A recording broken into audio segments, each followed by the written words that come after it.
Cruise கண்ட்ரோல்னா என்ன அப்படிங்கிறது first நம்ம பார்க்கலாம். க்ரூஸ் கண்ட்ரோல்னா என்ன அப்படின்னா, நீங்கள் வந்து ஒரு ஹைவேல போயிட்டுருக்கீங்க, ரோடு வந்து உங்களுக்கு ஃப்ரீயாக இருக்குது அப்படின்னு தோணுது. அப்போ நீங்கள் என்ன டிசைட் பண்ணுறீங்க அப்படின்னா, நான் ஒரு ஃபிக்ஸ்டான ஒரு ஸ்பீடில் வந்து நம்ம போகணும் அப்படின்னு நீங்கள் டிசைட் பண்ணுறீங்க.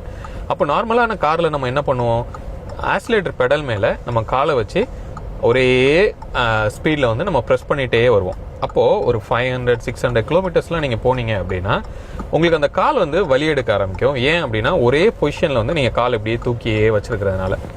அப்போது இந்த விஷயத்தில் உங்களுக்கு அசிஸ்ட் பண்ணுறதுக்காக தான் இந்த க்ரூஸ் கண்ட்ரோலை வந்து இன்ட்ரடியூஸ் பண்ணியிருக்காங்க. இப்போ இன்ட்ரடியூஸ் பண்ணது இல்லை ஆக்சுவலாக. முன்னாடிலாம் வந்து ரொம்ப ஹையர் அண்ட், அதாவது BMW, பென்ஸில் இருந்த ஃபீச்சர் வந்து இப்போ நிறையா நம்மளோட இந்தியன் கார்ஸில் வந்து வந்திருக்கு. இப்போ நம்ம இருக்கிற கார் என்ன அப்படின்னு பார்த்தீங்கன்னா, ஹுண்டாயோட வெர்னா அப்படின்னு ஒரு காரு.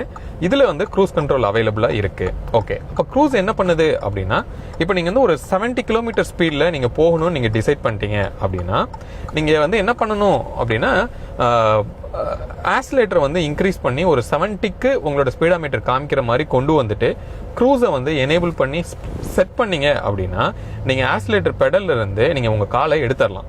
அப்போ என்ன ஆகும்னா, கார் வந்து எந்த ஒரு கண்டிஷன்லையும் வந்து ஒரு 70 கிலோமீட்டரையே வந்து அதை மெயின்டைன் பண்ணும். அது வந்து ஒரு ஸ்லோப்பாக இருந்தாலும் சரி, டவுனாக இருந்தாலும் சரி. அப்போ ஸ்லோப்பாக இருந்தால் என்ன பண்ணும், அதுவாகவே அதிகமாக ஆக்சிலேட்டர் கொடுத்துக்கும். டவுனாக இருந்ததுன்னா அதுவாகவே ஆக்சிலேட்டர் வந்து கம்மி பண்ணிக்கும். ஸோ இந்த மாதிரி அதுவாகவே கால்குலேட் பண்ணி இம்ப்ளிமெண்ட் பண்ணி உங்களுக்கு அந்த ஸ்பீடை கான்ஸ்டண்ட்டாக மெயின்டைன் பண்ணுது. அப்போது நீங்கள் இன்கேஸ் 70லேருந்து 80 போகணும் அப்படின்னு நினைக்கிறீங்க அப்படின்னா, ஆக்சிலேட்டர் பெடலை நீங்கள் ப்ரெஸ் பண்ணி இன்க்ரீஸ் பண்ணணும் தேவையில்லை. அதே க்ரூஸ் கண்ட்ரோலில் நம்ம ஸ்டேரிங்க்கு ரைட் சைடில் வந்து இன்க்ரீஸ் பண்ணுறதுக்கு, ரெடியூஸ் பண்ணுறதுக்கு ஒரு ஜாய்ஸ்டிக் மாதிரி ஒரு ஆப்ஷன் கொடுத்துருக்காங்க. நீங்கள் கையிலேயே ஆக்சிலேட்டர் கூட்டிக்கலாம், கையிலேயே ஆக்சிலேட்டரை குறைச்சிக்கலாம்.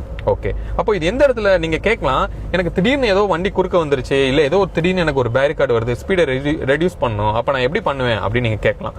அப்போ என்ன பண்ணுறாங்க அப்படின்னா, கீழே இருக்கிற 3 பெடல்ல எந்த பெடலை நீங்கள் காலை வச்சு ப்ரெஸ் பண்ணீங்கனாலும் இம்மீடியட்டாக அந்த க்ரூஸ் கண்ட்ரோல் வந்து ரிலீஸ் ஆயிரும். அப்போது நார்மல் மோடுக்கு வந்து, ஆட்டோ மோட்லேருந்து நார்மல் மோடுக்கு வந்து வெஹிக்கிள் வந்து ஷிஃப்ட் ஆயிரும்.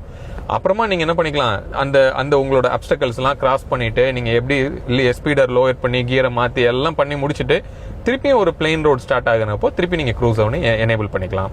இப்போ நம்ம ப்ராக்டிக்கலாக அதை எப்படி பண்ணணுங்கிறத இப்போ நம்ம பார்க்க போகிறோம். வாங்க போகலாம். இப்போ ஒரு ஹைவேல வந்து நம்ம போயிட்டு இருக்கோம். இப்போ நம்ம எந்த ஸ்பீடில் நம்ம போகணும் அப்படின்னு நம்ம டிசைட் பண்ணுறோமோ, அதாவது அபவ் 40ங்கிறது இந்த காரில் வந்து லிமிட்டாக செட் பண்ணியிருக்காங்க. 40க்கு கீழே வந்து நீங்கள் க்ரூஸ் வந்து செட் பண்ண முடியாது. அபவ் 40ல் நீங்கள் எந்த ஸ்பீடில் வேணாலும் நீங்கள் ஜஸ்ட் போயிட்டு, இப்போ எக்ஸாம்பிளுக்கு நான் வந்து என்ன பண்ணுறேன், ஒரு 60ல் நான் ஃபிக்ஸ் பண்ணிக்கிறேன் ஸ்பீடை வந்து. நம்ம ஆக்சிலேட்டர் வந்து ஒரு 60ல் போகிற மாதிரி ஸ்டெபிலைஸ் பண்ணிவிட்டு, இந்த க்ரூஸ்ன்னு சொல்லி உங்களுக்கு ஸ்டேரிங்கில் ரைட்டில் வந்து ஒரு பட்டன் இருக்குது. அந்த பட்டனை ப்ரெஸ் பண்ணிவிட்டு, ப்ரெஸ் பண்ண உடனே இங்கே என்ன வரும் அப்படின்னா, க்ரூஸ் அப்படின்னு சொல்லிட்டு இங்கே காமிக்குது. இந்த இதில் வந்து கீழே ஒரு ஜாய்ஸ்டிக் மாதிரி இங்கே ஒன்று கொடுத்துருக்காங்க. அதை வந்து என்ன பண்ணுங்க அப்படின்னா, கீழே அமைக்கினீங்கன்னா இப்போ வந்து க்ரூஸ் செட் அப்படின்னு வந்துருச்சு. இப்போ நான் என்ன பண்ணுறேன் அப்படின்னா, காலை வந்து ஆக்சிலேட்டர்லேருந்து எடுத்துட்டேன்.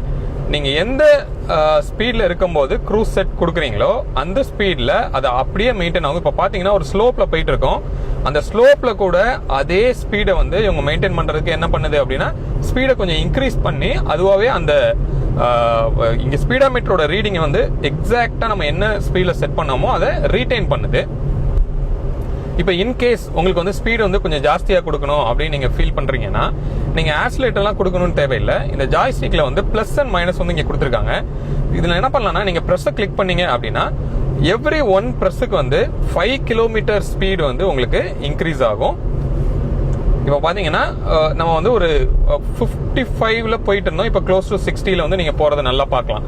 இப்போ எனக்கு இன்னும் கொஞ்சம் ஸ்பீடு போகணும்னு நான் எக்ஸ்பெக்ட் பண்ணுறேன் அப்படின்னா மறுபடியும் ப்ளஸ் கொடுங்க. இப்போ என்ன ஆகுது, இன்னும் கொஞ்சம் ஸ்பீடு வந்து போகும். அப்போது இதை வந்து நீங்கள் ஆக்சிலேட்டர் பெடல், அதாவது உங்கள் காலை யூஸ் பண்ணாமல் நீங்கள் என்ன பண்ணலாம்னா, ஸ்டேரிங்கில் இருக்கிற இந்த ஜாய்ஸ்டிக்கை வச்சே நீங்கள் என்ன பண்ண முடியும்னா ஸ்பீடு அப் பண்ணலாம், டவுன் பண்ணலாம். இப்போ நான் இன்னும் கொஞ்சம் ப்ரெஸ் பண்ணுறேன், இன்க்ரீஸ் ஆகுது. இன்னும் கொஞ்சம் ப்ரெஸ் பண்ணுறேன், இன்க்ரீஸ் ஆகுது. இது மாதிரி நீங்கள் ப்ரெஸ் பண்ண என்ன ஆகும் அப்படின்னா, ஸ்பீடு வந்து இன்க்ரீஸ் ஆகிட்டே இருக்கும். எப்போ வேணுமோ அதை நீங்கள் இந்த கையில் வந்து டவுன் பண்ணீங்க அப்படின்னா ஸ்பீடு வந்து டவுன் ஆகும். ஓகே, இப்போது எனக்கு ஏதோ ஒரு இடத்துல வந்து க்ரூஸை வந்து ஸ்டாப் பண்ணணும் அப்படி தோணுது அப்படின்னா, நீங்கள் ரொம்ப ஈஸியாக என்ன பண்ணால் போதும் அப்படின்னா, ஜஸ்ட்டு பிரேக் பெடலை வந்து லைட்டாக ப்ரெஸ் பண்ணீங்க அப்படின்னா நீங்கள் இங்கே பார்க்கலாம் க்ரூஸ் செட் அப்படின்னு இருந்தது. இப்போ என்ன ஆயிடுச்சு, க்ரூஸ்ன்னு ஆயிடுச்சு. இப்போ என்ன ஆயிடுச்சுன்னா க்ரூஸ் மோடு வந்து ரிலீஸ் ஆயிடுச்சு. நீங்க பார்க்கலாம் ஸ்பீடு வந்து சர்ன்னு இறங்குது பாத்தீங்களா. இப்போ நீங்க ஆக்சிலேட்டர் கொடுத்தா மட்டும்தான் வந்து அது மூவ் ஆகும். இப்போ மறுபடியும் நீங்க செட் பண்ணணும் அப்படின்னா அது ஆல்ரெடி ஒரு க்ரூஸ் பட்டன்ல தான் அது எனேபிள் ஆயிருக்கு. வெறும் செட் மட்டும் நீங்க கொடுத்தா போதும். இப்போ ஃப்ரண்ட்ல வந்து ஒரு சின்ன ஒரு ஜங்ஷன் வருது, அதை கிராஸ் பண்ணிட்டு திருப்பி ஒருக்க நான் எனேபிள் பண்ணி காமிக்கிறேன்.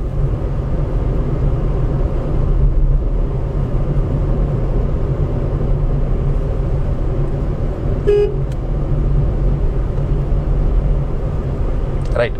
இப்போ நம்ம என்ன பண்ண போறோம் அப்படின்னா மறுபடியும் எனேபிள் பண்ண போறோம். நான் வந்து ஒரு 60ல இப்போ ஃபிக்ஸ் பண்ணிட்டு செட் கொடுத்துறேன். இப்போ பாருங்க அந்த 60ல நம்ம 62 65 ஏதோ சம்திங் இருக்கு, அதே ஸ்பீட்ல வந்து இப்போ செட் ஆயிரும். அதே மாதிரி இப்போ பாத்தீங்கன்னா ஸ்லோப் போகுது, அந்த ஸ்லோப்ல கூட டவுன்ல கூட என்ன ஆகும் அப்படின்னா ஸ்பீடை வந்து அதுவே ரெடியூஸ் பண்ணி அந்த 65க்கே உங்களுக்கு ரீட்டைன் ஆக வைக்கும். இப்போ நான் ஸ்பீடை இன்க்ரீஸ் பண்ணணும்னா மறுபடியும் ப்ரெஸ் பண்றேன். எவ்வளோ தடவை நீங்க ப்ரெஸ் பண்ணீங்களோ அதுக்கு ஏத்தாப்ல இப்போ பாத்தீங்கன்னா ஒரு 4-5 டைம்ஸ் நான் ப்ரெஸ் பண்ணிட்டேன். அந்த ஸ்பீடு வந்து என்ன ஆகுது பாருங்க, இன்க்ரீஸ் ஆகுது பாருங்க. நான் வந்து கால்ல பெடல்ல வைக்கவே இல்லை. ஸோ இப்போ பேரிகார்டு வருது, நான் லைட்டா பிரேக் ப்ரெஸ் பண்றேன், க்ரூஸ் வந்து ரிலீஸ் ஆயிடுச்சு. ஸோ இப்போ க்ரூஸை யூஸ் பண்றது ரொம்ப சிம்பிள். அப்போ எதுக்காக வந்து உங்களுக்கு க்ரூஸ் தேவைப்படும் அப்படின்னா இந்த மாதிரி ஒரு ஹைவேல நம்ம போறோம், நான் பெடல்ல வந்து கால் நான் வச்சுட்டே இருந்தேன் அப்படின்னா எனக்கு அது பெயின்ஃபுல்லா இருக்கு அப்படின்னா இந்த க்ரூஸ் வந்து அந்த இடத்துல ரொம்ப ரொம்ப ஹெல்ப்ஃபுல்லா இருக்கும். பட் சிட்டிக்குள்ள இதை யூஸ் பண்ண முடியாது, ஒன்லி ஹைவேல தான் வந்து உங்களுக்கு ரொம்ப பெனிஃபிட்டா இருக்கும். இதுல வந்து நான் ஏற்கனவே சொன்ன மாதிரி செட் பண்ணணும் அப்படின்னா எந்த ஸ்பீட்ல போறோமோ அதுல வச்சுட்டு செட் கொடுக்கணும், அங்க க்ரூஸ் செட் வந்துடும். இப்போ அந்த ஸ்பீட்ல போயிட்டே இருப்போம். ரிலீஸ் பண்ணணும் அப்படின்னா எய்தர் நீங்க பெடலை வந்து அதாவது பிரேக் பெடலை பிரஸ் பண்ணா ரிலீஸ் ஆகும், அப்படி இல்ல அப்படின்னா நீங்க இந்த க்ரூஸ் பட்டனை மறுபடியும் பிரஸ் பண்ணிட்டீங்க அப்படின்னா அந்த க்ரூஸ் வந்து ஆஃப் ஆயிரும். ரெண்டு ஆப்ஷன்ல எந்த ஆப்ஷன்ல வேணாலும் அந்த க்ரூஸை வந்து இங்க ரிலீஸ் பண்ணலாம். இப்போ இந்த க்ரூஸ் வந்து எந்த மாதிரியான கார்ல எல்லாம் இருக்கு அப்படின்னா இப்போ வர்ற ஹையர் அண்ட் கார்ஸ் எல்லா இதுலயுமே வந்து இந்த க்ரூஸ் வந்து அவைலபிளா இருக்கு.